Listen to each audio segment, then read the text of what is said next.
I pledge of allegiance to the flag of the United States of America and and to to the the republic republic for which it stands, Uh, one nation, under God, indivisible, indivisible, with liberty and and justice. justice for all.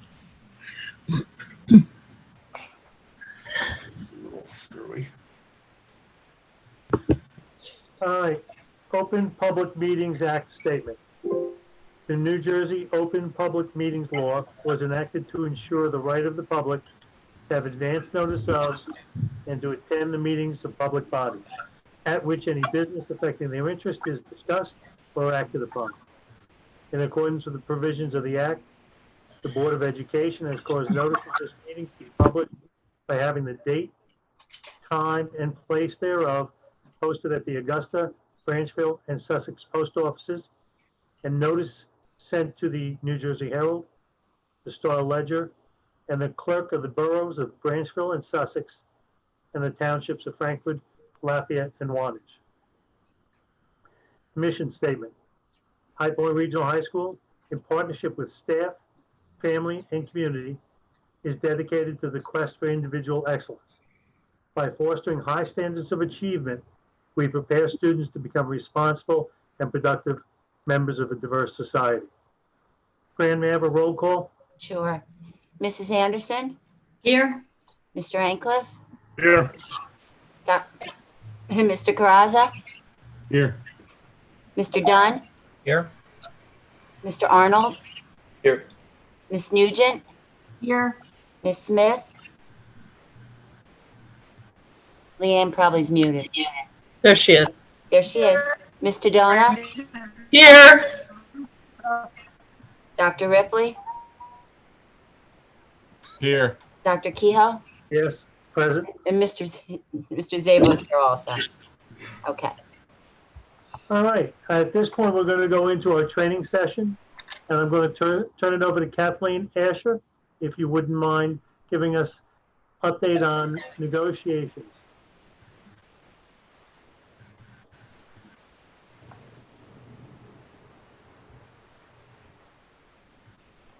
Unmuting is always the hardest part. But hi, everyone.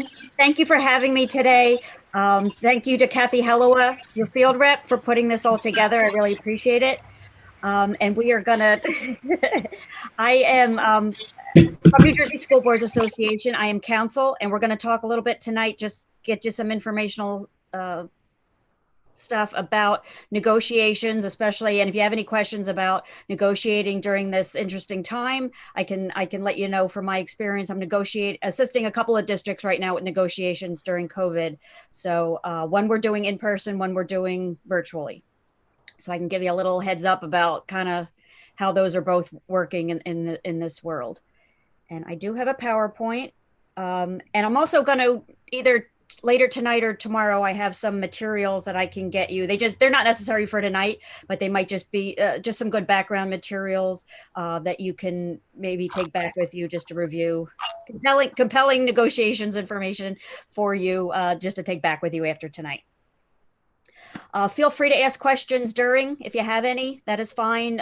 You can do it in the chat, or you can just interrupt me, or just leave them for the end. Hopefully we'll have a couple of minutes for questions at the end. Does that sound good? yes. That's great. All right. So I'm going to share my screen right now, which did work before.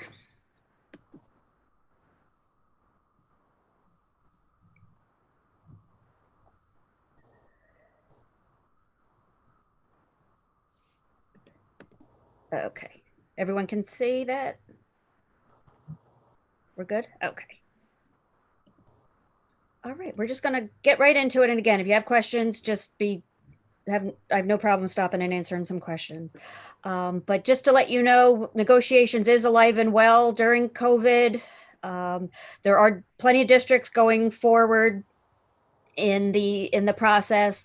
What we are seeing kind of trend wise is there are some districts more so than in the past that may be looking at a 1 or a 2 year contract just to get them through this and to get them through financially, just to give them a little, first of all, make them spend less time in negotiations right now when they really don't have the time to be doing it. And two, we don't know, districts don't know what kind of money they're going to have in 5 years, let alone in a year or two. So we are kind of seeing that trend. It's not for everybody. A couple of years ago, we would have, generally said we're not too into 1-year contracts just because it's kind of kicking the can and not addressing the problem. But it's a very real thing today. We did not see, certainly no one saw this coming. And it is a thing that might be a really useful tool right now, time-wise, as well as money-wise, for districts. So just something to keep in mind. This first slide is just generally if there's people that have not been involved in the labor relations process before, just very quickly how the life cycle of it, taking you back to biology class, the life cycle of negotiations. We will start out, and kind of my focus tonight is going to be on the role of the board versus the role of the committee, and how they should be talking to each other, how they should be working together as a unit, how there shouldn't be any big surprises to the board on what the commission is or what the committee is doing. And just what the roles of each body are, and hopefully how you can get to a negotiated contract at the end. That's kind of going to be my focus.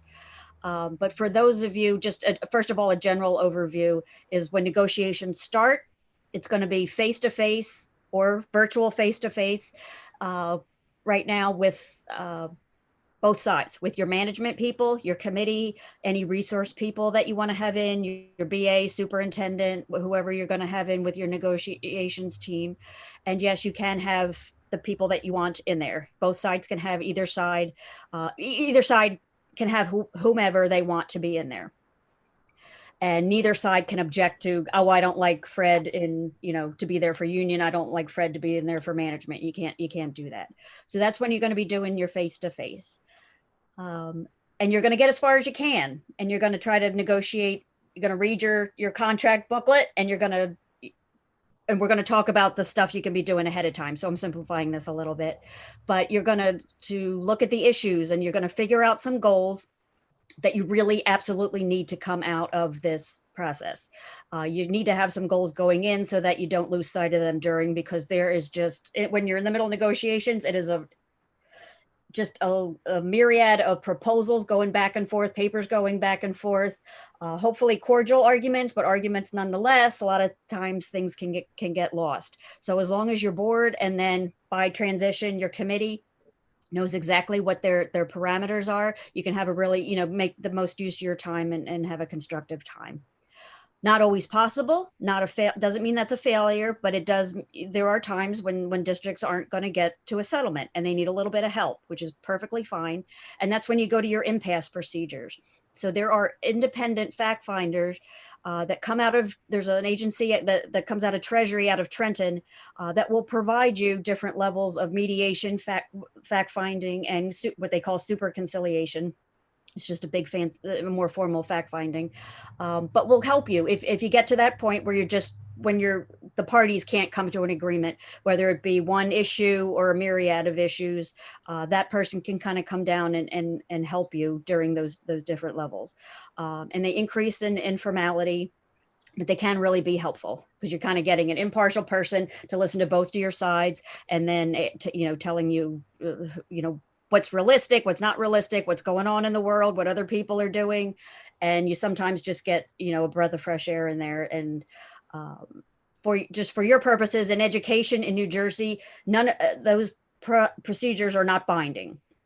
You probably hear on the news about sometimes, there's things like binding arbitration, things like that. In New Jersey for education, that does not happen. If you go to more formal impasse procedure, that is merely a recommendation that both sides can either take in total, they can, or they can modify it, or they can just reject it completely. Then you hopefully will, at that point, some point in there, whether it be after face-to-face or impasse procedures, you will get a settlement. Both sides will go back to their constituents and ratify their contracts, and then you administer the contract, and hopefully life will go on for the next several years before you have to go through this lovely process again. Okay, so that's the quick and the ugly.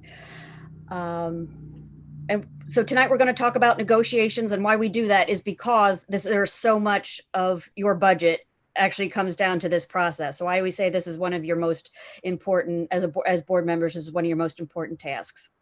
And we're going to go over, like I said, roles of the board, roles of the team, a couple of recent developments that you're going to want to just know about as we go forward. During COVID, a lot of legislation got passed as well, and sometimes that gets lost in all the other news that's going on, and you doing your work just trying to get the kids schooled and educated. So we're going to take you through a couple of those, so hopefully save you a little bit of time down the road.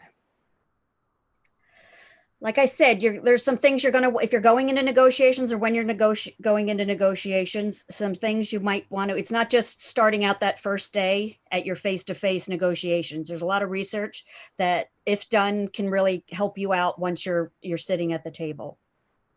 And these are just some things we advise that the board do as they're entering into that negotiations. They should analyze the contracts that you have. I suggest you read those contracts and kind of know them back and forward, know what is in them, what is not in them, and just be very familiar with those contracts. And that's across the board, as well as the people that are just on the committee. Consult with administration. The board, both, and the board and the committee especially, should be consulting with administration, and that's perfectly fine throughout. Use those resources. That conversation should be ongoing. Look at grievance history. A lot of times that can give you a good idea of some things in your contracts that you might want to change or might need changing, or things that just, this is the both sides' chance to kind of get your holiday wish out there and kind of make a list of the things that just aren't working and things that might be using up your time that could be used for better things. So kind of look at your grievance history, see what things haven't been working, if some things need to be modernized or updated. You're going to want to crunch some numbers. Ultimately, you're going to cost out what the contract is going to cost you, or what can cost you, what can you afford. You need to analyze your salary guides, which and you want to do that year by year so that you know whether you enter into a 1-year contract or a 5-year contract, what it is exactly that's going to cost you each year and then in total. Assessing external factors, we're going to talk about in a little bit how we at New Jersey School Boards can help you do that, and where that kind of might come into play, because when you get into those more formal impasse procedures, that's one of the things that you're going to be asked about are, kind of what's going on in your world, in your environment, outside in the world. How can you be compared to other districts? Is it fair to compare to other districts? There's different theories on that as well. Is every district its own kind of entity and should not be compared to anybody? And a lot of people think that's the truth. But if you kind of have all that information, you know how to use it ahead of time. Okay. I skipped ahead a little bit.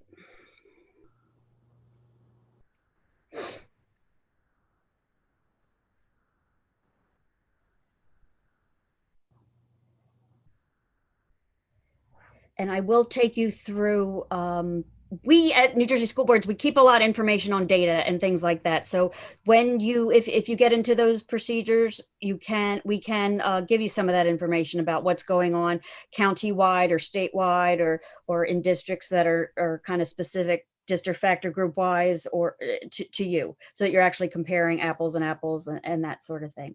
So I'll take you in a minute just to give you, it's not a live version, but a version of our website, so you can see what kind of data that we are keeping for you guys.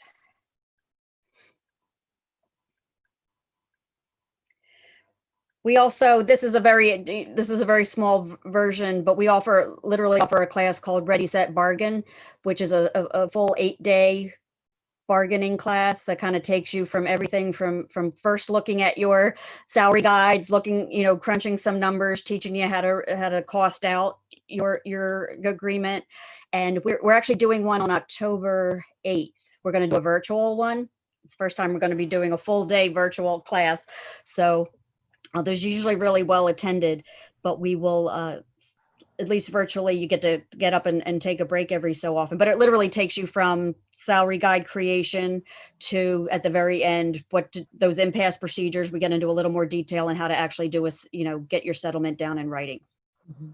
And Kathleen, if I can bust in here, that's an 8-hour program, right? Just that full day. Yeah. Yeah, it's full. It's 9 to Mhm. 4 or Yeah. 8:30 to 4. It's a But full. I'll tell you, I took that as a board member myself, and it was excellent. I can't recommend it enough, whether you're on negotiations or not. It does cover everything from soup to nuts in a really, I thought it was fun, you know, actually labor relations does a great job on that. So sorry for a little plug, but I just No. held. And there's no real manual that comes with this process, and it's just kind of word of mouth, and hopefully sessions like this are kind of helpful as to what actually happens when you're sitting down and what you should be doing to prepare.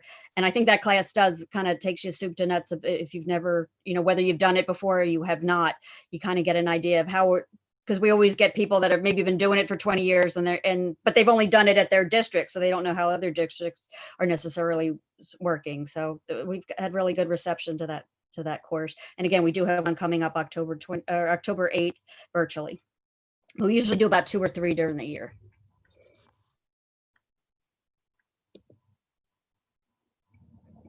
Also, if you're lucky and look at your negotiations history, if you're lucky enough to have people on the board that have kind of gone through maybe a cycle or 2 of negotiations, maybe more if you're really lucky, get an idea of what every year comes up. I have one district that I'm assisting now, and there's someone on there that's literally been on the negotiations committee 30 years, and you can tell she gets this look in her face, and she sits back and she's like, "Yep, every year, same thing. Hear it every year." So you at least know how to, you have someone like that it's really helpful. She means it, and that she knows how to handle it, and that she's not seeing it as a bad thing. But to have someone like that is really helpful.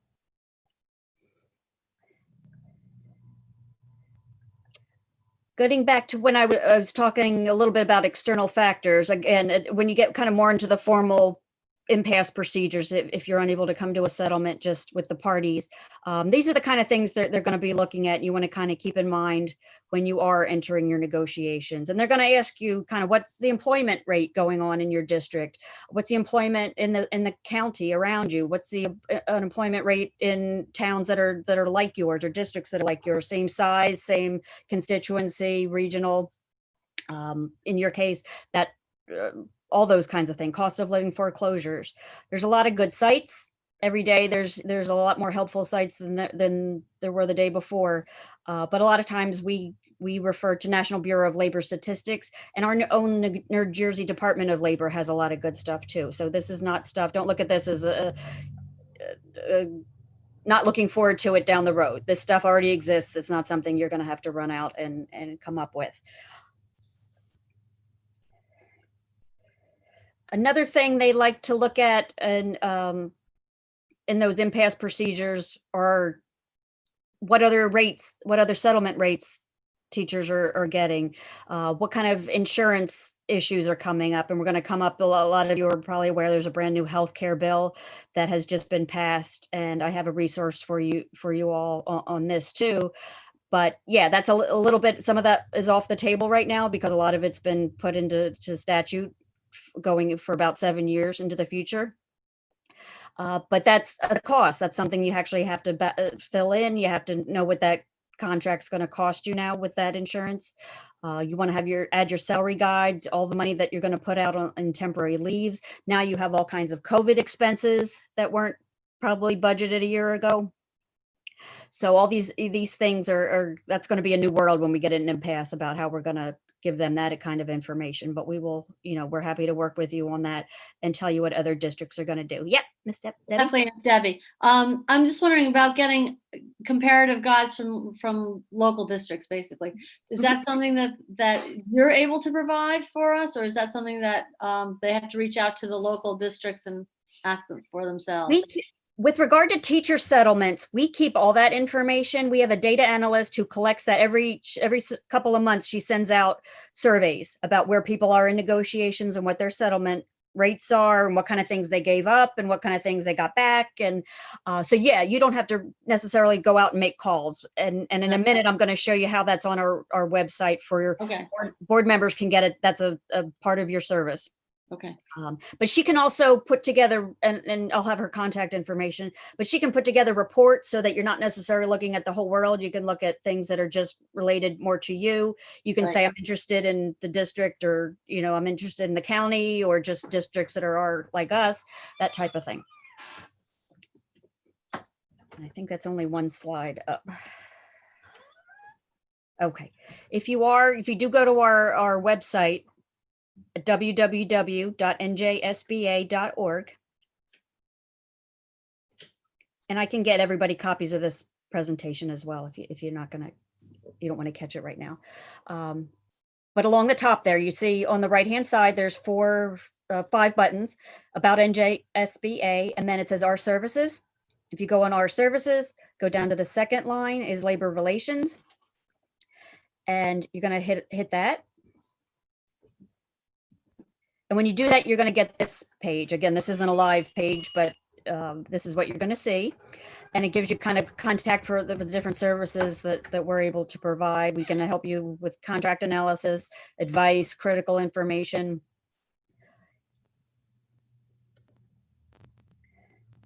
But it's that critical information resources. If you hit that button, you are going to get into our area that has all the different information. Again, that's password protected, so it's not going to go any further. But it'll give you the ability to find settlement rates, health benefits, reductions in whether there's any reductions in force going on, recent decisions, that type of thing. It also gives you contact information for our data analyst if you want to get some reports that are the more specific for you.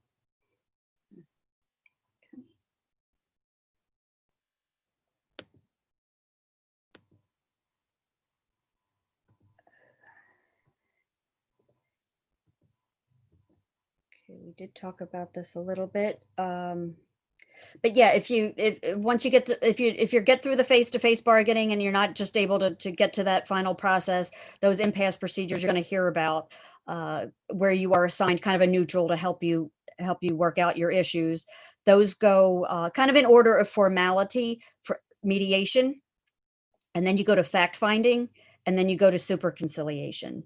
And again, these are recommendations. They're not mandatory. They're not binding, but they're usually very helpful, usually very thoughtful. Mediation, kind of informal, where you both sides caucus. They talk about where they are in their, what things are at issue, what their positions are, why their positions are the way they are. And then there's someone that kind of works you through those. Fact finding can get a little more formal. There's a person, and it will probably be a different person that's your neutral assistant, and that person may take some testimony. That person will probably start asking for documents, more kind of those comparative data information documents, things like that. So it gets a little more formal as you go. And at any point during any of these steps, you can just, if you settle, you settle. You don't have to see anything through to the end. You don't have to wait for a report to come out. You can simply, some people have one mediation and that's what they needed. That's just, that kind of got everybody on the same page. It gave somebody looking kind of from the outside to say, yeah, this is what's going on in the universe. And it really helps either side maybe come to a resolution. So more people than not, after one mediation session or two, come to a settlement rather than, and don't even necessarily have to finish the process. And then super conciliation, it sounds super scary, but it's a newer, probably about 10 years old, but if the first two don't work, it's essentially just the kind of the last step, and it's more formal. So they're going to, it's going to get more maybe intensive, document intensive, that sort of thing. But it is, no one's ever really not come to an agreement. At some point, no district yet to date has not settled. So it will happen. And we'll talk about how the process is. You want to kind of take a slow and steady with the process, but it will happen, and it will, ultimately come to a conclusion. You will not go off into perpetuity without a contract. Okay, and this is the part I really want to kind of focus on, and if you have questions about this stuff, but the role of the board. And so this is the full board, and this is the full board minus anyone that is conflicted. And if I don't say that, I always mean that all the way across the board. If there is someone on the board that has a conflict that has been, after discussion, you've determined that there is a conflict, that person should not be involved, in whatever way has been deemed by the board attorney or however that's been determined. Can you Kathleen, can you take a minute to give examples of what would put you in a conflict? Sure. When you are negotiating, if you are going to be on the, for example, say you're going to be, you're looking to be on the team, but the conflicts that can come up can be anything from, you might have maybe a family member that works in the district. You might have a family member that is in the same union in an outside district, and that limits. There's different limits, and that's a course in itself. Kathy Hellowa can tell you that a conflict of ethics class can be, that can be an all-day process too. But things that have to do with maybe someone is a teacher or it's a board member, but is a teacher in another district and is also a member of that same collective bargaining union, and cannot obviously is in that union and would thus be bargaining for essentially that, would have some potentially some knowledge that they has been deemed a conflict under the school ethics law. This isn't me saying that, but it's under the school ethics law. So I know every year you get ethics training on that, but it can be a little overwhelming too. So if you ever need help with that, I know Kathy can help, or she can refer you over to legal, and we can give you what state ethics is doing at any given time. Sure, and I'll add, when I did that thrilling ethics presentation not all that long ago, I think that was my first two-dimensional training session. You guys were such good sports. But in that package, there is the chart from the advisory opinion. I can't remember the name offhand. That delineates who's conflicted in what method and process. So revisit that. But a good line to just kind of keep in mind is ask the school attorney, because there's nuances involved, and ultimately your attorney is really the arbiter of who is conflicted and who's not in your district. But we can give you the basics, we can lead you to the advisory opinion, and we're happy to do it. So, you may need some extra help on determining who's conflicted and who's not. Can I ask a question real quick? Like, we'll talk about, I'm a teacher in another district. Uh-huh. I'm on the board. And so if we talk about negotiations, like in the executive meeting, I'm not on the team or anything like that. I mean, yeah, I just have to keep my mouth shut, even if it's. I don't even think you should be there, Gail, to be and honest. not there, right? Okay, I'll be out of the room. That'll be easier. Okay. And that's only for if you're just doing your teacher negotiations, and if you have, say you have a different unit that's coming up that have a contract expiring for, I'm not sure if you do, but custodians, secretaries, and you're not a member of that union, you're not all prohibited from negotiations. It would just be from the one in which you have some sort of conflicting information. The teachers union. Yeah, if it's a totally separate union, you can certainly work on those. And yeah, but your board to be in on any of that. Okay, I'll make sure I will have to leave the room then, I guess. Yes. All right. Somehow we'll figure that out. All right. Thanks. It keeps it cleaner. Yes. I think she means all meetings, so executive meetings, committee meetings, where this is going to be discussed, right? Yeah, it's best to keep out altogether. Okay. Would that advice apply if the conflict is, I'm married to a teacher in another district who's a member of the Education Association? Would it be wise to follow that same advice in a situation like mine? Yeah, that again, what Kathy pointed out, that chart kind of takes you through the difference. But yeah, a spouse is definitely someone that would potentially put you in a conflicted situation. All right. It can also be a it really gets into all kinds of family members. Is a cousin, yes or no? Emancipated children, yes or no? That type of thing. So there's a kind of analysis, but that chart is pretty good for getting through the weeds. I definitely think there's a conflict. So I believe there definitely is, but that means, for instance, if we discuss it in executive session as a whole board, or I obviously know I can't be part of the negotiation team, but I'm just curious, am I limited completely from discussing it as a member of the board? Again, I would talk to your board attorney, but generally our advice is if you're conflicted, don't be anywhere near it. If it determines that you have a conflict, I wouldn't just sit in the room and kind of pretend I'm not listening. I would just be out of it altogether. And I have trouble keeping my mouth shut, so yeah. You can can put your talents on other committees or for other staff members. Okay, so full board should provide, if they can, some kind of training for the team where they're going to talk about the parameters. The board's going to want to have some goals of what's going to come out of that negotiations. Are you looking to save money? Which may be this year, that might be the bottom line, is just I need to find the money to put on my program. Or, you know, in other years, it might be we want to hold on to our experienced teachers, or we want to attract new teachers. So we want to make sure our salary guides kind of reflect that. And we want to put in some things that will make it better to get teachers in our district, or to get teachers to stay in our district. Or if you have those goals in mind, and you need to really, the full board needs to communicate that to the committee, whether there's things that you can live without or not, you know, what you can do without, what you can't, and what you definitely, you know, don't come back to us unless you get this, you know, X, Y, and Z. But a training session of some sort about what it is the goals are and the parameters of that committee are extremely useful, and determine your priorities. And that doesn't mean you should be having conversations throughout. And yes, things are going to change. Goals are going to change. Pandemics happen in the middle of the year. So obviously it's going to be a fluid time. So, but again, it's a conversation. It should be a constant back and forth conversation.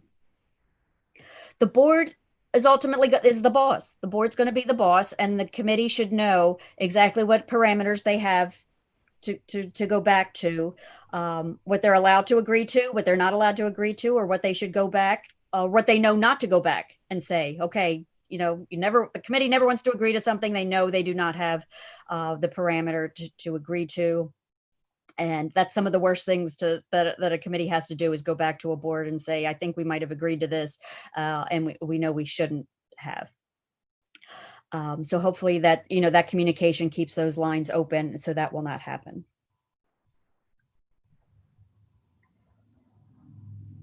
There is out in the world, there are professional negotiators. There are special labor attorneys. There are different availabilities out there. If you decide that's the way you want to go, if your board attorney and your team feels they can, you know, they have the expertise and they have some history and they're prepared and ready to go, just something to think about. It does cost money, so I understand that, but it can provide a person that's kind of there, that can take heat, that can get in there in the middle of what can sometimes be an emotional process, and be that person that gets to walk out at the end of the day, whereas everybody else has to live together. So it is not necessarily a bad thing just to think about. And remember that both sides, ultimately the full board has to ratify the agreement. So the committee never wants to be in a position where they have to go back and report that they maybe agreed to something outside of the parameters, and have the full board not ratify the agreement. That is not a good feeling to have, when the board has to go back to the committee has to go back to the table and then say, you know, I know we agreed to these things, but the board didn't ratify it. Remember, the union on the other side has to do the same set of things. So they need to report back, and they have to have generally a whole lot of people vote, you know, to ratify their side of the contract. So both sides have that pressure on them. So that's why it's really important that the parameters get put out ahead of time. But ultimately, it's the full board that has to ratify the agreement, not just the negotiations committee. Now, the role of the team, or the role of the committee. It's your job to translate those goals into proposals. The board is giving you that ability to take those goals and to go through your contract and to do all that research we talked about before, and to translate those into actual proposals. Your board's not going to be writing the proposals or exchanging proposals or sitting at the table. That's the committee's job. It's their job to plan and direct strategy. Not the committee does not necessarily have to go back, and every time there's they should know what it is they can agree and not to agree to. They don't have to give you a step-by-step every time a semicolon's changed. You know, it's that semicolon that's been driving you nuts for the past 2 contracts. And you know, they should know they have the right to change that. But you're giving the full board is giving the committee that ability to plan and direct strategy to the best of their ability within the parameters that they have been given. They should exercise their bargaining authority. Again, they should be able to not have to, at the end of every meeting, run back and make sure that it's okay with the board, but they should have, hopefully there is a good discussion and they know exactly what it is that they can say yes to or no to. And there will be things they probably will have to come back to the board for, and make sure. And especially if something comes out of nowhere that maybe was not, on the third night of putting your proposals and exchanging them, there might be something that just comes up out of nowhere and it was not maybe contemplated. So certainly that should be something that would be in a conversation. But know that the committee should have some bargaining authority and the ability to agree to a certain amount of strategy and the proposal issues that happen within.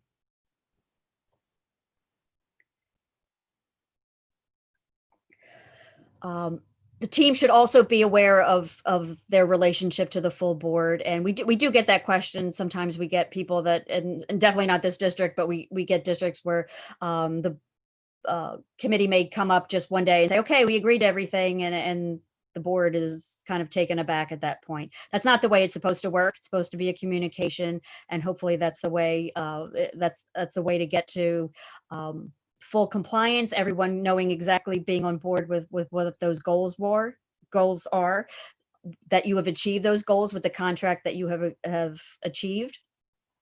And that, again, except for conflicted members, that those ongoing communications occur throughout the process, so that there were no surprises when it comes to the ratification process.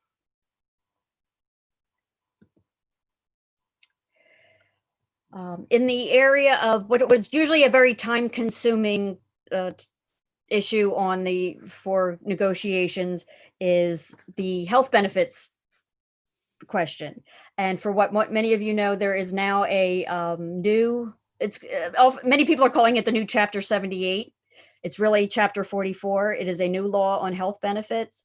And it is, it's kind of like that house that's on down the street that's always the Smith house, even though the Smiths moved out 20 years ago. It will always be Chapter 78 because we were all traumatized by it when it came out. But it is now Chapter 44. So if you hear that is that new healthcare law. And one of the resources I'm going to get to you all is the FAQ that was just frequently asked questions that was just issued by Pensions, that gives you kind of, it's really helpful breaking it down because it's quite the long law to read through.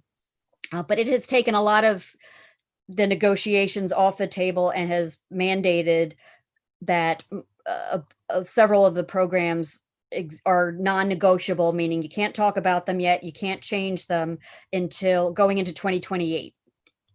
So that I usually start that out with, we have good news and we have bad news, and it's the same thing. Negotiations are insurance negotiations are off the table. So hopefully this will be, they have promised that these programs will help and save districts a lot of money. And we hope that is the case. And we will, be keeping an eye on that. And we will, hopefully that will be the case. And, but for right now, there will be, and after you get a chance to read that FAQ, you might still have some questions. And we all do. We are all not real sure about how everything's going to play out in that, but that is going to be a major change to negotiation process right now, because it does take a lot of what you can do and not do off the table and makes it statutory until that 2028 deadline.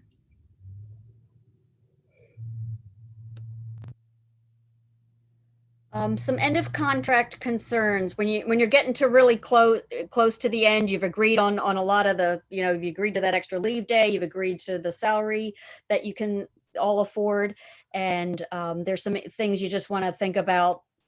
One issue that comes up a lot is making sure in your contract that you have language about how increments, and if they are going to be paid after a contract has expired. A lot of people just aren't, there's always been that question. It's been decades of litigation. So no one district has done it incorrectly, but there's a lot of litigation about what happens during that time when one contract expires and the world is still surviving. The contract is not expired. You're simply continuing under an expired contract, but the world continues to turn. But what do you do with some of the terms that are in that agreement? So a good agreement is going to have provisions for that. And that's something that you want to be prepared to think about as well, is what you do during that time. If you do not necessarily settle right at the time of that a contract ends. Yep. Once upon a time when I was negotiating on the other side of the table, that we had ground rules to begin with. And this was always covered in the ground rules, not in contract languages. That's changed though?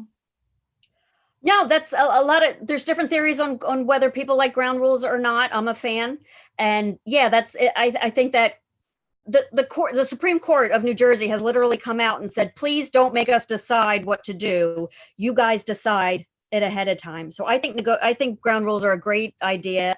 Get that out at the beginning. There's no surprise because contracts have fallen apart at the end because all of a sudden there hasn't been an agreement about what happens during that time after a contract has expired and no successor has been ratified yet. But that's one, if that has worked, and I know that we had at our last Ready Set Bargain class, someone got up and said, yep, we agree to it every year. We know exactly, not saying what they agreed to, but they have it worked out and they know where they stand. And that's not something that's ever going to have to they're going to have to pay attorneys to handle. And because it can kind of catch up with you if you don't get it out there ahead of time. But I think it's a great idea. Kathleen, you might cover this, but when it comes to voting on the contract, the conflicted people cannot vote, or they can vote. They should not. Let me preface that there are different levels of conflict, and that's again where we go back to that chart. If you are in a certain category, you are like, say you have a spouse in the district, you are going to be out of it probably the entire process. You shouldn't vote on it. You shouldn't discuss it. You shouldn't be in any part of it. There are some other situations that state ethics has said are a little bit more attenuated, and the conflict may keep you out of the whole process. But once there's a memorandum of understanding, once that tentative agreement is coming before the board, that person is allowed to vote on it when that relationship's a little more attenuated. And again, that's getting into the weeds too. That's something that your board attorney would have to say, but that does exist. It does exist where there's kind of a state ethics came out years ago and kind of made a distinction because they know board members want to be involved in this process. It's one of their biggest jobs, and they were trying to find a balancing act to make sure that they can get involved as much as they can without there being any interference of any issues. And to ratify a contract, you need a majority of the board or the majority of non-conflicted board members? I'll check with the attorney. Yeah, check with the attorney. And also there's that issue if depending on the number of your board, there's if you simply cannot, if you have so many conflicted members and you can't ever get the majority that would pass the contract, there's that doctrine of necessity that you can apply for, and then you can get back and you apply for it. You go through state ethics and tell them just exactly what happened. We have two people that we're down to two people that aren't conflicted, and we can't ever get the vote we need. There is a provision for that as well that makes it very transparent, and that would allow you to then make so you would be able to vote on your contract. Thank you. Sure. I have a question. Sure. So first of all, I looked through all my documents from the training and I can't seem to find the chart. So is there any way that maybe send that chart again? We can get you the chart. Absolutely. And secondly, and this is probably a silly question, but I just want to make sure. So being that I am part of NJEA and NJSBA, and my NJEA school that I work for is in negotiations this year. Does being a part of NJSBA, is that a conflict for me to be a part of negotiations at NJEA? Do you understand what I'm asking? You're negotiating on as a teacher at your job. Right. Am I allowed to do that? Is that a conflict because I'm part of NJSBA? No, you're a member and you're allowed to this is board membership isn't meant to take anything away from what you can do as as a Okay, citizen. I thought as so. a- I just figured I'd double check. If you be, becomes an issue if you were to become, and not you per se, but if someone becomes a really high level member of the union and then Okay. becomes a board member, there could be just an added level of, doesn't mean you can't do it, doesn't mean you can't serve as a board member, but there would just, your board attorney would just have to monitor that a little bit more. But no, there's nothing you can go about your, you know, if Okay. you're negotiating for That's a your great own. question. I never Yeah. heard that one before, Yeah. Leanne. And I also just want to note that while Kathleen was presenting, I found that chart. I found the decision number, and I'll send it on over to the board later tonight. Okay. The decision number, in case you have a pen, is advisory opinion A24-17. But if you don't have a pen, don't worry about it. I'm going to send it on over to you. And Debbie? Thank you.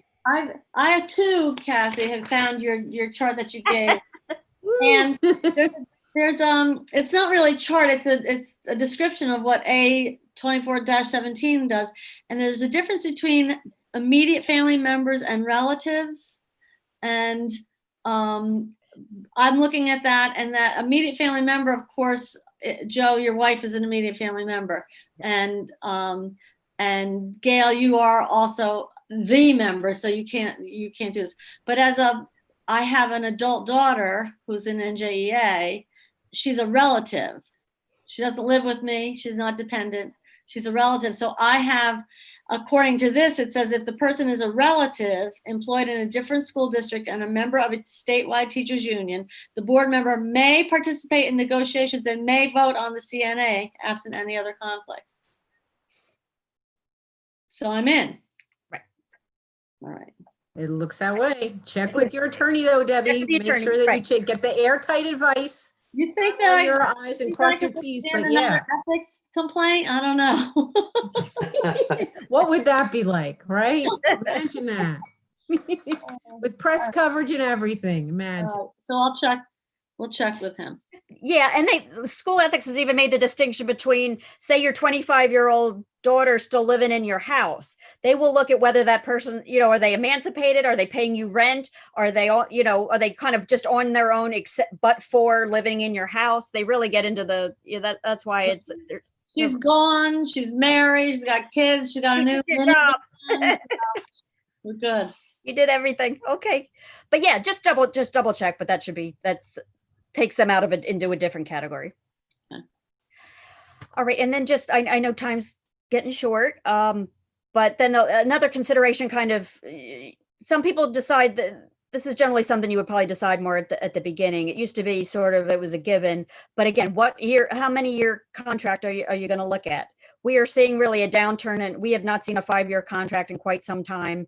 And especially, like I said, the trend now is toward the 1 or the 2. I have the 2 districts I'm helping with are doing 3-year contracts, just based on the kind of the relationship they have.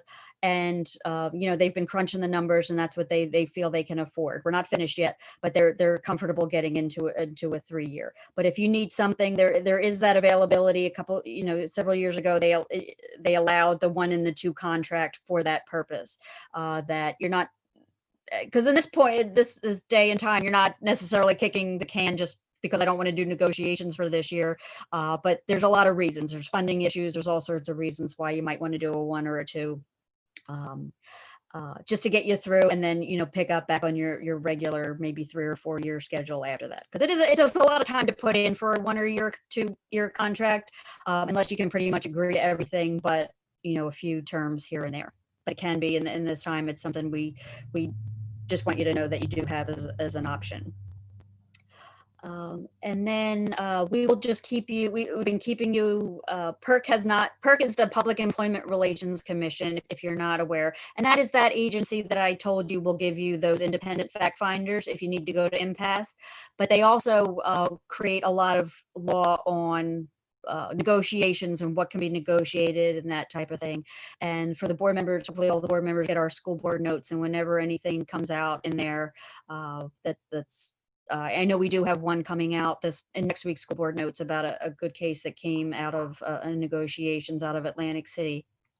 So we will bring those to your attention too, just so everyone's up to date on kind of the legal aspects of things too.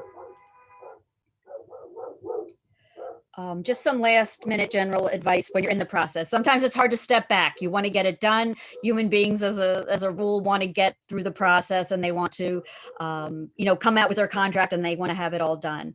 But this process doesn't always lend itself to rushing. In the 2 districts I'm dealing with, I have one that just wants to kind of bolt through it, and it's keeping one side from wanting to agree to a lot of things because they feel they're being rushed. The other one is taking a very slow approach to it, and it's really working out well. We're really checking off the boxes and getting a lot done. So you have to kind of see see the people that you're dealing with and on both sides, but don't feel that you have to rush the process. It can take a year is not unusual. 9 months is really good. A year can certainly be the case, and longer than that is certainly not unusual either. It is not a failure. It is just simply you're taking your time and getting information and talking to each other. So that's never a bad thing. Board and committee must communicate and be on the same page throughout the process, and hopefully a lot of good communication and a serious understanding of the expectations going forward. That goes a long way. You don't want a board that's thinking one thing and not necessarily communicating that to the committee. And you don't want the committee to not be very familiar and very understanding of where the parameters that they have and how their strategies are going to meet those parameters. When you are negotiating, especially in these times, I'm really seeing that the districts are grouping their economic items all together to maintain a handle on the costs. You don't want to be talking about a lot of and mixing your economic and your non-economics, meaning salary talking one day and then talking leave days. I consider those economic, but maybe adding an extra leave day here or there, or taking one, or the teacher workload, those sorts of things.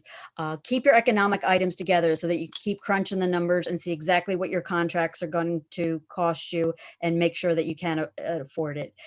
Like I said, there's so many during the process. There's a lot of proposals going back and forth. People think of something, so they just throw it down on their next proposal, and you might forget about what happened, the last time and what you agreed to. And then you get to the final memorandum of understanding, which is that document right before you vote on it. And you kind of forgot about stuff that you agreed to. And all of a sudden that might cost you some money too. So if you can kind of do non-economic and economic in 2 separate sessions, that tends to be helpful, just so you can keep an eye on the money. And then just one little helpful hint, be sure that all proposals, counter proposals, and the final salary settlement are inclusive of cost of increment and cost of longevity. Sometimes some districts have in the past not necessarily included all of that in their number crunching, and then they haven't really got the actual cost of what those contracts are going to be. Your BA is going to be your best resource in this case, and hopefully they can crunch the numbers and the whole time and be keeping you up to date on that. We have different salary guide program that we can help costing out different and giving you different proposed salary guides, kind of to see how it's all going to play out at the end. So those are just some helpful hints at the end.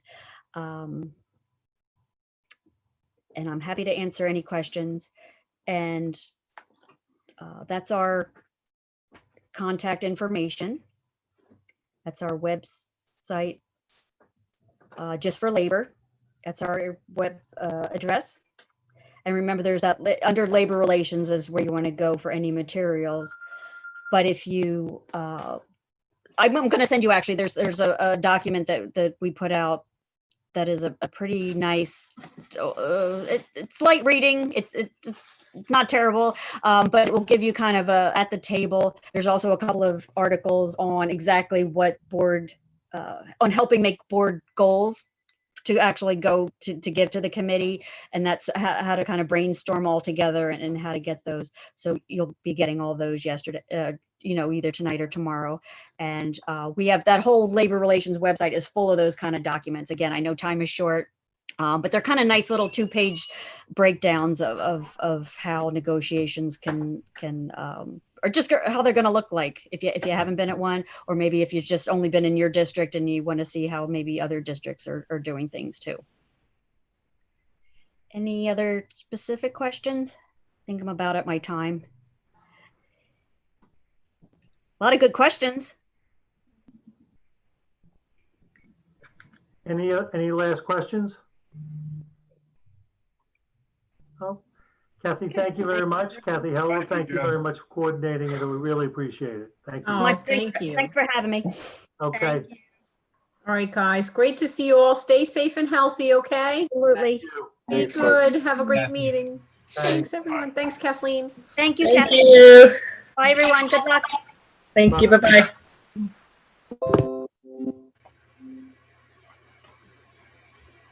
All right. Next, we'll go to executive session.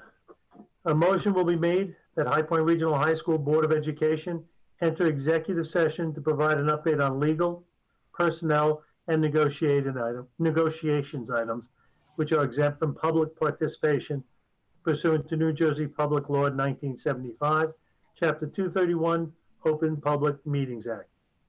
Any discussions held by the board which need not remain confidential will be made public when appropriate. Minutes of the executive session will not be disclosed until the need for confidentiality no longer exists. The board will reconvene in public session virtually at the conclusion of the executive session. It is not anticipated that any action will be taken. On the bottom. We have a motion to go to executive session. Motion.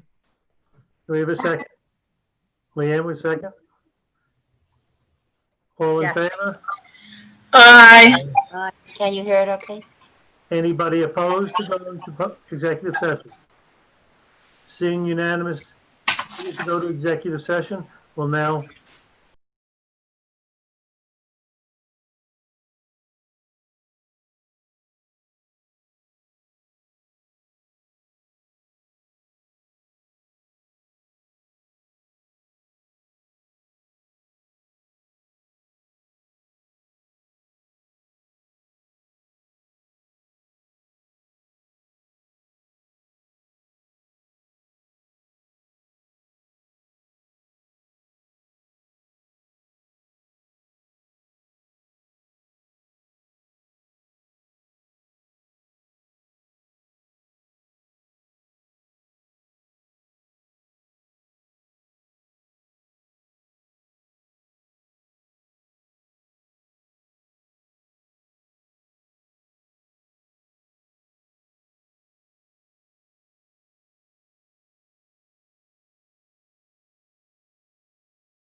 Okay, we're live. Okay, we're going to return to public session now. First item is any unfinished business. Seeing no unfinished business, we'll move on to approval of minutes. Fran? Okay. I have a motion to approve the regular minutes of August 18th, 2020, and the executive minutes of August 18th, 2020. Motion, so moved. Second. All right. Ready for a roll call? All right. Mrs. Anderson? Yes. Mr. Ancliffe? Yes. Mr. Caraza? Yes. Mr. Dunn? Yes. Mr. Arnold? He's not Oh, with he's us. gone? Okay. All right. Ms. Nugent? Yes. Ms. Smith? Yes. Mr. Dona? Yes. And Dr. Kehoe? Yes. All right. Public comments. This is for agenda item only, and we're going to need a name and address in order to read your comments. In accordance with the Open Public Meetings Act, we will open the public comments for agenda items only at this time. You'll submit a written comment, and I will read the comment. We will limit this section to no longer than 45 minutes. Please be respectful and mindful that your comments are being recorded. With that, I'm going to see if we have any public comments yet.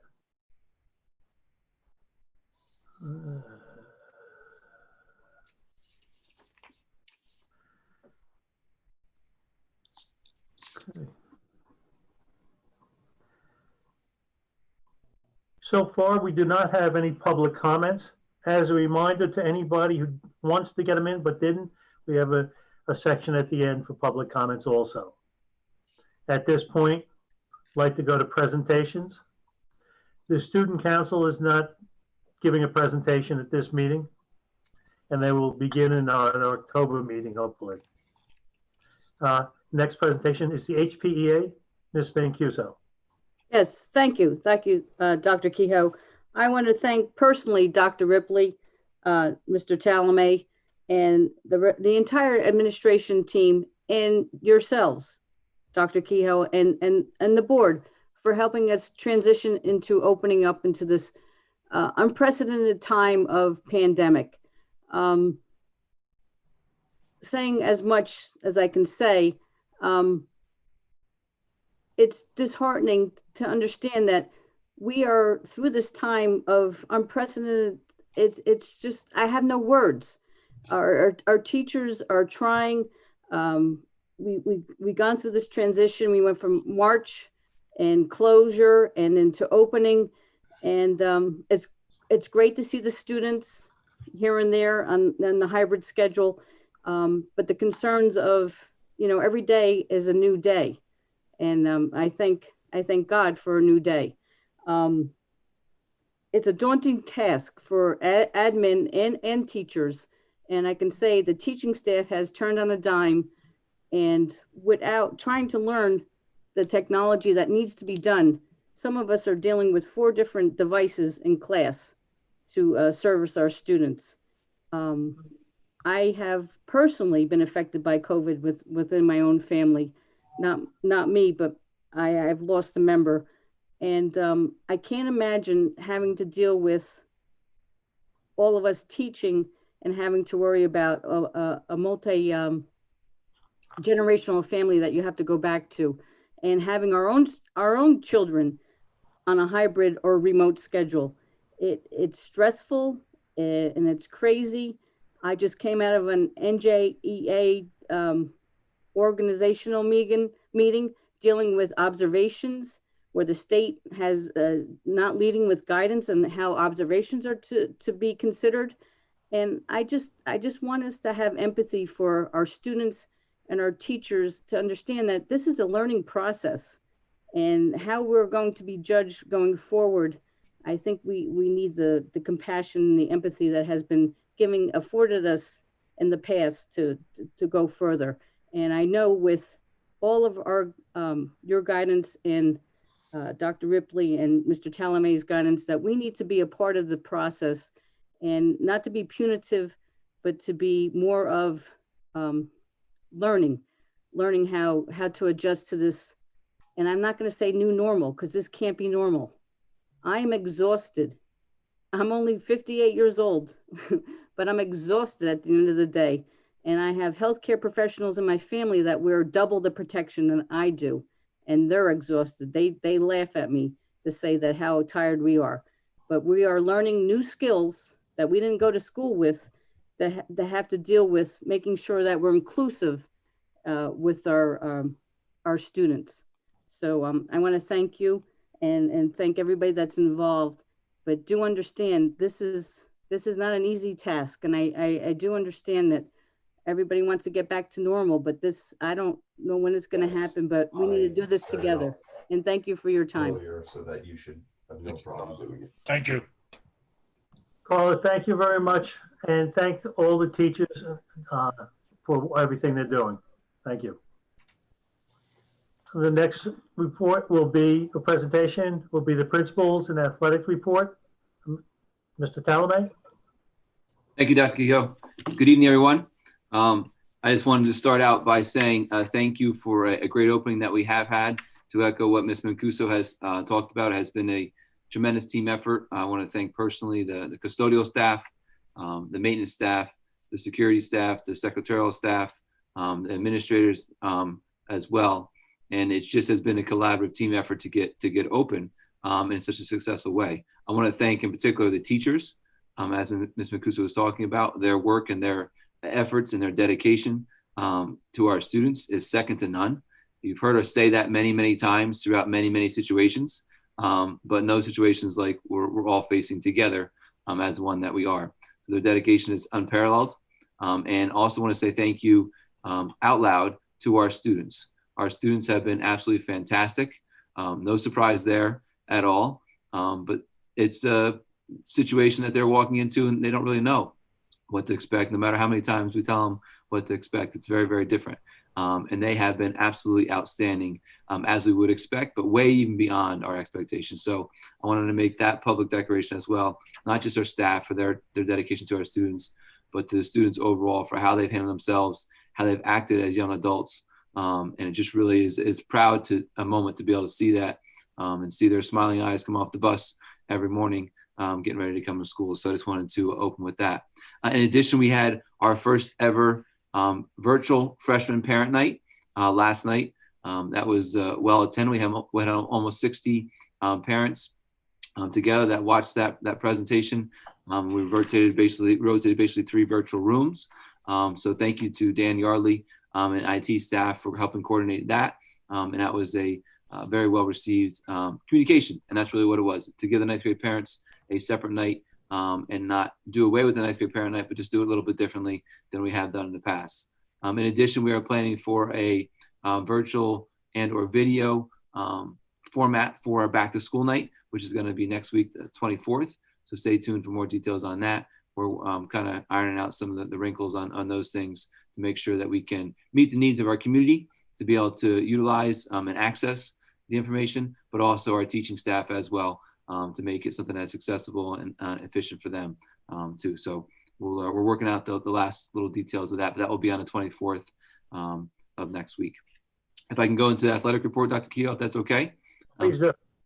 So I have an athletic report from our athletic director, Mr. Dexter, and this is an update as of this week. Our preliminary numbers for the fall season is 27% of the student body participating. The fall season official start date for football was the 11th, because they had a special heat acclimatization period that started on Friday, and then all fall sports started Monday, yesterday, the 14th. So the campus was abuzz in a social distance manner as practices were taking place all over the place. And that's the beginning of the official fall practice, different than the summer sessions that took place earlier. One change from the NJSBA was that girls volleyball was moved to a special season, kind of called like a third season. And that will be February 16th when that starts. Girls volleyball and gymnastics were the two fall sports that got moved to that third season. What's nice, they also made the adjustment, which they should have, which is if you were a girls volleyball player, like we have many that are, you are able to play another fall sport and still play volleyball in that third season in February. So I'm glad they made that adjustment, because it's disheartening for many of our girls volleyball players to not have a season right now. But because of the indoor capacity and what that is, they decided that it's a safer situation and a healthier situation to move that to a third season. And last but not least, scrimmages for all fall sports are going to start the week of September 24th. Again, that will look very different, and that will be limited as well. Right now, Mr. Dexter, myself, and Dr. Ripley are working through the NJSBA guidelines, but also the NJAC guidelines for spectators, and all of the COVID-related guidelines for competition and watching those sports. So stay tuned for that as well. Again, that will look different. But we want to do the best that we can to provide an experience for high school athletes and also for our parents. Any questions from anybody on any of that or anything else? I have a question, Ms. Delamay. Is there a new policy with regard to fundraising for the student organizations? A new policy for fundraising? Yes. I'm not sure there's a new policy for fundraising that I'm aware of. Okay. Maybe some new procedures, but I'm not aware of any new fundraising policies per se. Okay. Thank you. Yep.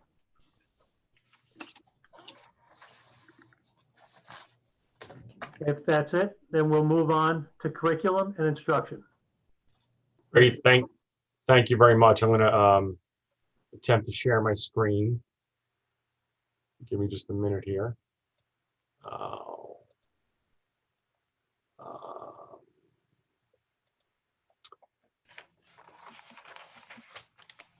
Could I ask if you're able to see my screen? Yes. Yep. Okay, great. Update. Fantastic. So, thank you. We are back, and we couldn't be more excited. We were out of this building for 173 days. And in the 55-year history of this institution, that is the longest gap in what is our essence, which is teaching and learning. So there are tremendous challenges every day. It's not easy, and we are thrilled that we are meeting them so successfully. It's not easy, but it is great to be back. Mr. Fenlon's pictured here. You can see that he's teaching, he's wearing a mask, he's got students in front of him. There are students at home live behind him.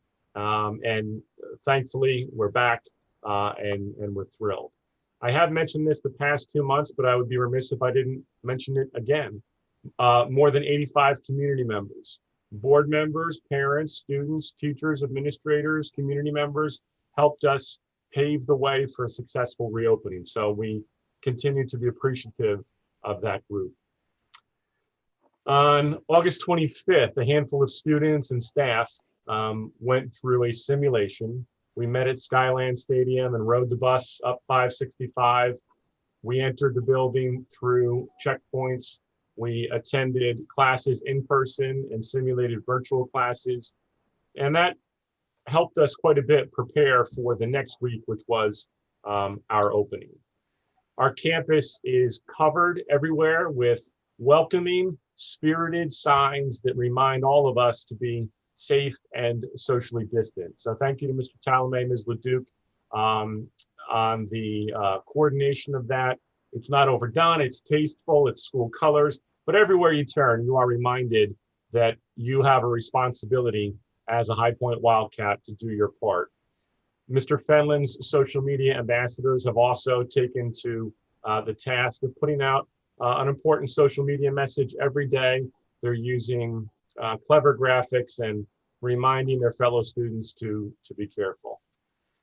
On September 1st, we stood on the bleachers and had a special moment. It was brief, it was socially distant and masked and safe, but to stand arm in arm with your colleagues that we missed was kind of a nice moment. Obviously, it didn't look like this. Here are previous year's opening days, and that some of them were grand, some of them were indoors, some of them were not entirely successful. But this is New Jersey's finest faculty, and They had excitement and concerns and enthusiasm and anxiety, and they brought all of that into the building September 1st, ready to roll. So really hats off to our tremendous teachers and our entire staff for kicking off the year. I wanted to share just a couple pictures because I believe parents need to see them, and we've been trying to tweet them out. I believe this gives you a strong visual. There's Mr. Talamay, Mr. Chaparino meeting the students. You can see the sun is rising. Students get off the bus, and from moment one, they appreciate that they are in a prepared, structured, organized environment. We have staging areas where they sit socially distant. We dismiss them from those areas to their first period classes. Teachers have been extremely helpful. It is not perfect. It is not easy, but from start to finish, things are going well. Tomorrow, we have our second day of distribution. We support all students, and we respect the rights of parents and students to choose the fully remote option. 157 students, or 18%, have made this choice. And last Wednesday, the administration spent 3 hours in the heat and the rain greeting these students and their families. It was great to see them, and getting them their textbooks or laptops or calculators or art supplies. And we will be out there tomorrow making sure that full-time remote students have everything they need to be successful. The most important part of what I wanted to share tonight is a glimpse into what a hybrid classroom looks like. All students are present the entire 50-minute session. Half of them are at home, half of them are in person. Some of them are up on the smart board. Students can interact on their own Chromebook in class with students that are home. I don't mean to suggest this is easy. You have teachers that have been teaching in a normal universe for 15, 20, 30 years, now doing something that's never been done. Today was day 8. I believe that to do what our staff has done in the last 8 days is truly exceptional. So hats off to all of them. Those are freshmen. They look scared for the obvious reasons. It's the start of high school. I'm kidding. But it's great to see them. And that's what our classrooms look like. They're socially distant. It's hybrid. You've got students in person, students from home. And we believe it's off to a challenging but outstanding start. Last note, I want to thank Mr. Diodino for his leadership. He made contact with every Spanish 2 student who is going to be taught by proximity learning. We have a Spanish teacher who will be on leave through the first marking period. And Mr. Diodino vetted 5 different vendors. He chose proximity because they have licensed New Jersey world language teachers. He's been in that classroom every day, observing how it's going.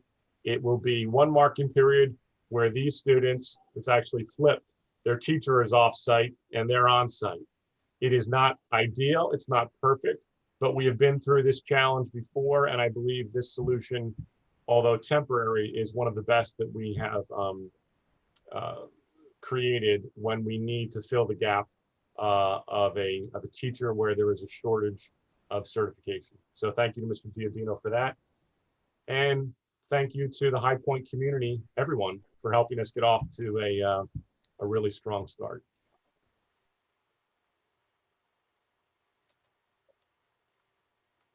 Thank you, Mr. Campbell. Can I answer any questions about anything? I just want to say publicly, I am very impressed with the job that has been done by your administration, all the hard work that's been going into this. The teachers are rising to the occasion, and it's just amazing to me how successful this is going. You know, we're hoping that it continues, and that's not our fault if it doesn't. That will be some outside event, but you guys are doing so well. I'm so proud of you. Thank you, Mrs. Anderson. And also, when we say every staff member, behind me on Zoom is the most beautiful campus in New Jersey that is as immaculate as ever and sanitized and cleaned every single day. Our maintenance, Mr. Yardley, Mr. Perry, Mr. Tokar, our IT support has never been so crucial.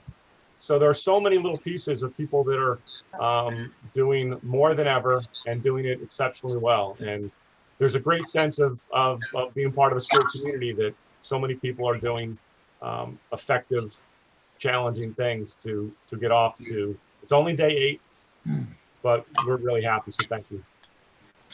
Yeah, I want to commend the teachers and the administration as well, and I'm living it.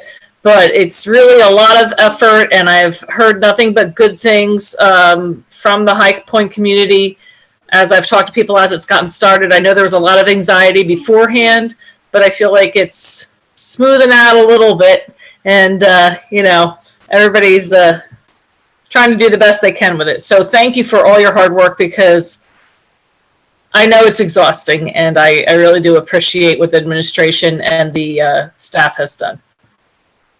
Thank you. Okay, if there's no other questions, Mr. Campbell, again, thank you very much. Mr. Talabay and Ms. Mancuso, thank you for your presentations. We'll move on to the next other business. Dr. Ripley? Yeah, thank you. I first wanted to say that it was our intention and our hope to have had this meeting on site. We did receive, following our last board meeting where we discussed the hope to have done so, we did receive guidance from the NJDOE that that it was not advisable, if not permitted, because of the requirement in the executive order of the governor. So until such time as that is lifted, we're forced to meet remotely in this capacity, unfortunately. I did want to reiterate, obviously you've heard some positive comments. I wanted to say that the administration has worked tirelessly for months. Prior proper planning prevents poor performance, and they stepped up to the plate in a phenomenal teamwork. They're exhausted, they're worn down, and they're harried and fatigued.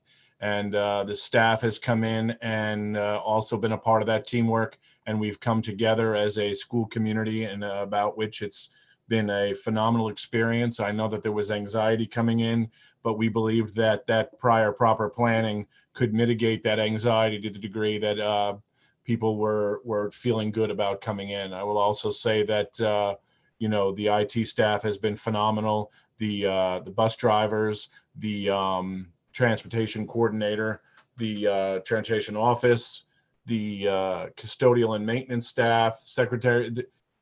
It has been a team effort, and we're incredibly proud because we believe that strongly in our kids being able to be on site. And I will tell you that the first day when the freshmen were here, I went into the auditorium to see them, and it was actually somewhat heartbreaking because I like to talk to those kids on the first day, and here they are socially distancing, sitting far apart with masks on. And part of me started to almost cry, because I actually did start to cry, because it's an emotional experience, because that's a day in their life, that's a milestone, and it was sad to see that. However, the next day when my own children were in and had experienced the day, at the end of the day, they told me how phenomenal it was and how great it was to be back in school and how seamlessly everything had worked, to the degree that I had mentioned earlier with military precision. And my boys have thought it was great, and they're very pleased to be back. So I'm hopeful that that's everyone's experience, and we're going to continue to try to make it such. So thank you to everyone for the teamwork involved.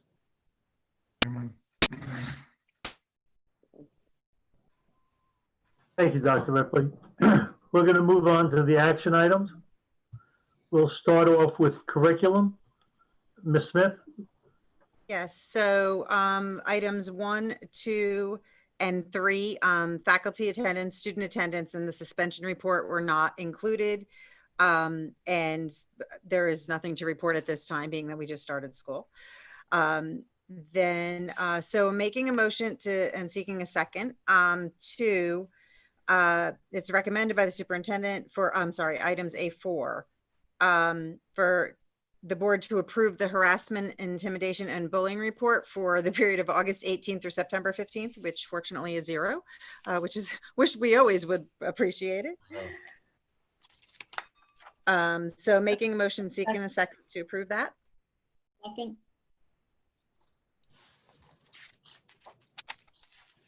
Okay, this is all in favor. I feel like I haven't done this in forever. I missed last month. Roll call. That's all right. I got you, Mrs. Anderson. Mrs. Anderson? Yes. Mr. Ancliffe? Yes. Mr. Caraza? Yes. Mr. Dunn? Yes. Mr. Arnold? He's not present. Oh, I keep doing that. I apologize. I'm sorry. Ms. Nugent? Yes. Ms. Smith? Yes. Mr. Dona? Yes. Dr. Kehoe? Yes. Okay, so going to move items 1 through 5 for the next section all together.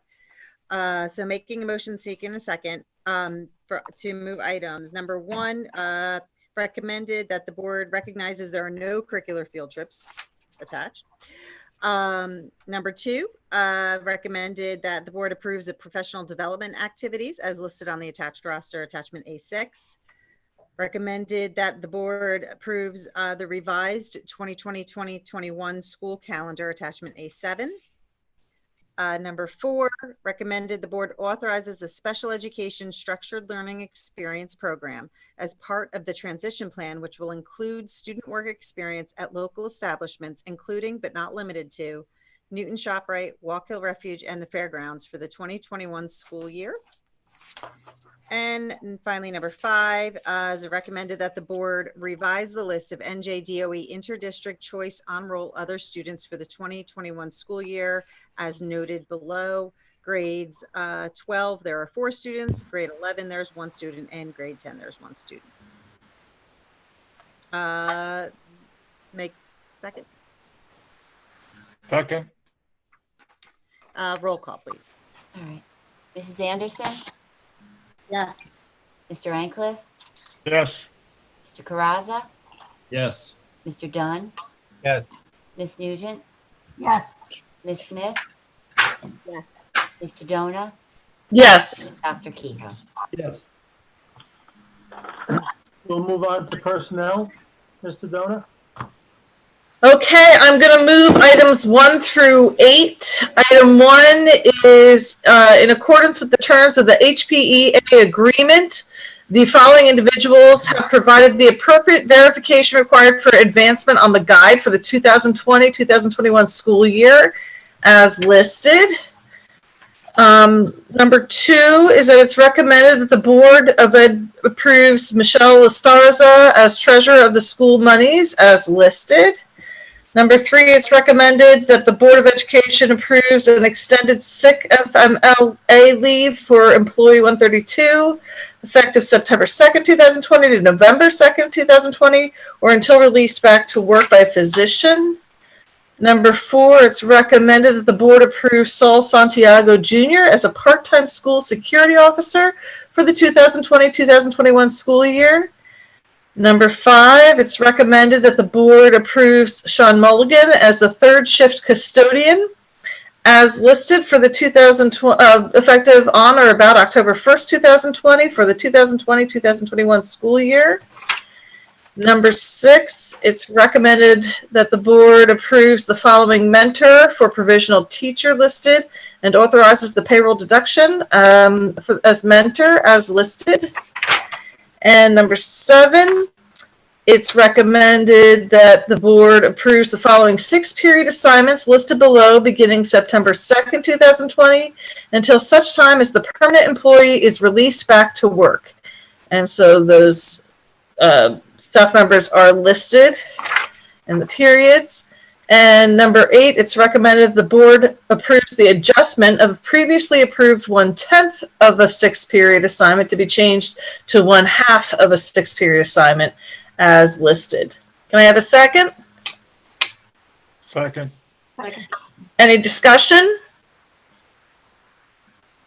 Roll call? Ms. Nugent? Yes. Ms. Smith? Yes. Mr. Dona? Yes. Mrs. Anderson? Yes. Mr. Ancliffe? Yes. Mr. Caraza? Yes. Mr. Dunn? Yes. And Dr. Kehoe? Yes. Item number 9, I'm going to move number 9. It's recommended that the Board of Education approves a $1,000 quarterly stipend up to $4,000 per year as applicable for added responsibilities and increased supervision of staff for the following individuals. For the listed individuals of Mr. Jolick and Mr. Diodino. I'm sorry, I don't know how to do his name very well. Can I have a second?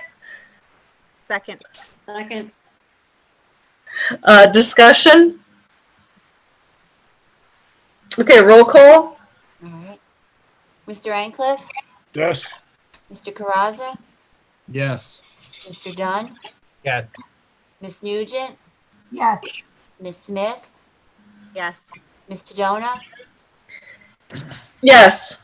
Mrs. Anderson, Yes. and Dr. Kehoe. Yes. All right, and finally, number 10, it's recommended that the Board of Education approves Michael Linfoot as part of a co-op work study to approve with our custodial staff as listed for up to 5 hours per week. Have a second? Second. Roll call? Mrs. Anderson, Yes. Mr. Ancliffe, Yes. Mr. Caraza, Yes. Mr. Dunn, Yes. Ms. Nugent, Yes. Ms. Smith, Yes. Ms. Tadona, Yes. and Dr. Kehoe. Yes. Thank you. We'll move on to extracurricular. It is recommended by the superintendent that the Board of Education approves the following extracurricular appointment for the 2020-2021 school year as listed on attachment C1. Can I have a second on that motion? Second. A roll call? All right. Mrs. Anderson, Yes. Mr. Ancliffe, Yes. Mr. Caraza, Yes. Mr. Dunn, Yes. Ms. Nugent, Yes. Ms. Smith, Yes. Ms. Tadona, Yes. and Dr. Kehoe. Yes. Now that you've had a break, Ms. Sedona, you want to do policy? Sure. That was a very brief break. Okay. I'm going to move items 1 and 2. For number 1, it's recommended that the board approves the second reading of the following new policy. It's attachment D1, policy 1648.02, remote learning options for families. And number 2, it's recommended the board approves the following revised policies and regulations. Policy 2431.3, the heat participation policy for student athlete safety, and policy 2622, student assessment, and policy 5111, eligibility of resident, non-resident students. And regulation 5111, eligibility of resident, non-resident students. Policy 5330.04, administering an opioid antidote. And regulation 5330.04, administering an opioid antidote. I'm bushed, I'm sorry. Can I have a second? Second. Roll call? Mrs. Anderson, Yes. Mr. Ancliffe, Yes. Mr. Caraza, Yes. Mr. Dunn, Yes. Ms. Nugent, Yes. Ms. Smith, Yes. Ms. Tadona, Yes. and Dr. Kehoe. Yes. Thank you. The next item is negotiations. There's no items at this time. The following action item is buildings and grounds, and there's no items at this time. And the next action item is finance. Mr. Dunn? Certainly. So under finance, I would like to move items 1 through 6 together. Item 1 is a recommendation to accept the report of the board secretary and business administrator for the month of August 2020. Item 2 is a recommendation to accept the report of the treasurer for the month of August 2020. Item 3 is a recommendation to approve the report of transfers and minimum expense transfer report for the month of August 2020. Item 4 is a recommendation to approve for payment the attached schedule of audited bills dated September 15th, 2020. Item 5 is a recommendation to accept the adult education agency account, athletic account, cafeteria account, principals petty cash account, scholarship account, school store account and student activities account for the month of August 2020. And item 6 is a recommendation to accept the athletic account for the month of July 2020. I make the motion seeking a second. Second. Second. Any discussion items 1 through 6? If none, I'll take a roll call, please. All right. Ms. Nugent, Yes. Mr. Ancliffe, Yes. Mr. Caraza, Yes. Ms. Smith, Yes. Mr. Dunn, Yes. Mr. Dona, Yes. Mrs. Anderson, Yes. and Dr. Kehoe. Yes. I'd like to move item 7, which is a resolution that the board accepts the awarded funding from the Digital Divide Grant in the amount of $11,041. Making the motion seeking a second. Second. Second. Any discussion?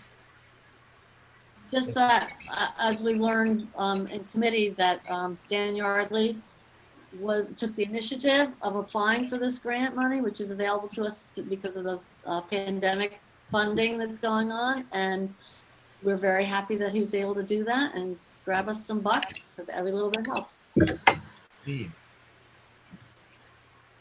May I have a roll call? All right. Mrs. Anderson, Yes. Mr. Ancliffe, Yes. Mr. Caraza, Yes. Mr. Dunn, Yes. Ms. Nugent, Yes. Ms. Smith, Yes. Mr. Dona, Yes. and Dr. Kehoe. Yes. Okay, I would like to move items 8 through 11 together. 8 is a recommendation to approve and authorize the execution of the following tuition contracts between High Point Regional High School as Ascending and the districts as listed with their related information. Item 9 is a recommendation to approve an annual service contract with Stewart Business Systems for printer equipment, managed service in state contract number 64041 for the 2020-2021 school year. Item 10 is a recommendation to approve an annual service contract with Waste Management of New Jersey, Inc. for waste pickup during the 2020-2021 school year.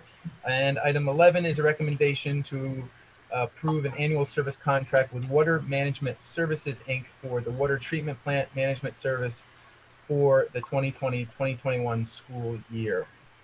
I make the motion on 8 through 11, seeking a second. Second.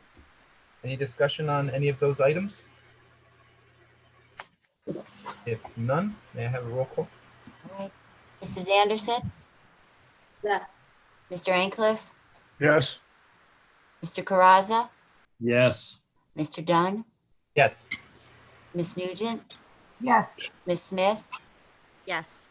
Mr. Dona, Yes. Dr. Kehoe. Yes. Okay, moving item 12 is a recommendation that the board accepts a grant in the amount of $2,000 from the Better Arguments Project as submitted by Corey Loyola. This money will be used by her public speaking and debate class. Making the motion seeking a second on that item. Second. Any discussion on item 12? I need to say congratulations again to Corey Loyola. When you write a grant and you're a classroom teacher and it takes time and effort and energy that you don't have because you've already spent it on your classroom, for her to come up with that is phenomenal. I'm just so impressed with her. She's awesome. And she gets the benefit because she gets to use it with her students, and her students will benefit from that. And it'll be creative and wonderful, I'm sure. So good for you, Corey. Thank you. Thank you. Debbie, I would second that. I've had the opportunity to witness Miss Iola over the last 2 years. My son's had, I believe, 3 classes with her over the 4 years he's been there, and she cares for her students tremendously. She puts a lot of time and effort in, and I think, especially in this day and age, getting a grant to help students learn how to make better arguments and argue appropriately different points of view, I think she's somebody that could really help foster that type of change in argument. I wish her the best of luck with that grant. Well said. Great points, both. Thank you. If no other comments, can I have a roll call, please? All right. Mrs. Anderson, Yes. Mr. Ancliffe, Yes. Mr. Caraza, Yes. Mr. Dunn, Yes. Ms. Nugent, Yes. Ms. Smith, Yes. Mr. Dona, Yes. Dr. Kehoe. Yes. And moving the final item in finance, 13 is a recommendation that the board approves the following procedure in accordance with Title 6A, colon 23A-5.2, Section 3, parentheses 3. And I believe this is written here. I will go ahead and read the whole thing. School districts with legal costs that exceed 130% of the statewide average per pupil amount should establish the following procedures. A, limit on the number of contact persons with the authority to request services or advice from contracted legal counsel. All communication contact the board attorney will be pre-authorized by the superintendent. 2, criteria guidance to prevent the use of legal counsel unnecessarily for management decisions or readily available information contained in school district materials such as policies, administrative regulations, or guidance available through professional source materials. The superintendent shall ensure that issues that require legal advice be discussed with him prior to contacting the board attorney. 3, a provision that requests for legal advice shall be made in writing and shall be maintained on file in the school district offices, and a process to determine whether the request warrants legal advice or if legal advice is necessary. The superintendent shall approve any and all requests from staff members who may want to contact the board attorney. And 4, a provision to maintain a log of all legal counsel contact, including name of legal counsel contacted, date of contact, issue discussed, and length of contact. Legal bills shall be compared to the contact log, and any variances shall be investigated and resolved. The superintendent or his designee shall maintain a log of all legal counsel contact. I make that motion for item 13. May I have a second? Second. Is there any discussion on item 13? Well read. Thank you. But if there is no other discussion, I'll ask for a roll call. Mrs. Anderson, Yes. Mr. Ancliffe, Yes. Mr. Caraza, Yes. Mr. Dunn, Yes. Ms. Nugent, Yes. Ms. Smith, Yes. Mr. Dona, Yes. and Dr. Kehoe. You're muted. That's okay. Good. We got it. I'm sorry, we'll move on to transportation. Mr. Caraza? Only one item this month. It is recommended that the board approve and authorize the execution of the listed quoted contract for the transportation of a student for the 2021 school year as listed. Do I have a second? Second. Any discussion? Roll call, please. All right. Ms. Anderson, Yes. Mr. Ancliffe, Yes. Mr. Caraza, Yes. Mr. Dunn, Yes. Ms. Nugent, Yes. Ms. Smith, Yes. Mr. Dona, Yes. and Dr. Kehoe. Yes. Thank you. We'll move on to long-term planning. There's nothing on the agenda for this evening. Legal, there's nothing on agenda either. Correspondence. There's no correspondence received for this period. Miscellaneous. Want to bring up that the New Jersey School Board's workshop is virtual this year. If anybody is interested in attending, please let the board office know. And school board mandated training, please contact the board office if you need to be scheduled for any mandated training. As part of the objectives, we want to make sure we accomplish not only the group objectives, but the individual objectives too by the end of the year. We're going to go to public comments. I remind people, while this is open subject, I need your name and address, and I ask you to be respectful. It's being recorded. With that, I'm going to look, and there's still nothing on the public comments. However, I do want to say that we have a comment from Carla Mancuso. She wants to send a big shout out to Dan Yardley and his staff for helping all of us and supporting us in IT and beyond. The HPEA could not have done it without you, Dan. And there is still no comments, no public comments. So I'm going to move on from public comments. Non-committee board member reports or comments. Anybody? If I could just state briefly, if you would humor me, I failed to recognize, and it is a stark omission, the work of the business office and the board office personnel over the last 6 months has been phenomenal. They have maintained the business end of the district that has not missed a beat. They have been here since March and have done nothing but been troopers and great team players, and have done so with great humility and dignity. And they are each a tremendous asset to the board and the community. So I just wanted to say thank you. Thank you. Thank you. Thank you, everyone. Really have stepped up and done a fantastic job at, just echoing the comments of everybody else. So Thank you. Other business, Fran? All right, we have, for the purpose of public disclosure and in accordance with the Open Public Meeting Act, High Point Regional High School received no Oprah requests this month. So we are golden. Thank you. All right. And finally, the board would like to recognize and thank all the individuals who've assisted in facilitating our virtual meeting, especially Dan Yardley, John Talamay, Seamus Campbell, and Fran. Oh, thank you. Thank you very much, everyone. You really do a great job. And Dan, I don't know how you do it, but you pulled us off almost seamlessly. Thank you. And I think we all want to take a minute to thank the teachers, administrations, and don't forget the parents for everything they've been doing for these past couple months. The administration, I'm sure it's a summer you'll never forget. The teachers have a whole new experience they'll never forget. And the parents, thank you for your patience. I think what the administration and the teachers have done is just beyond belief, and they should really be lauded for it. So thank you, everybody. And if no other matters, do I have a motion to adjourn? So moved.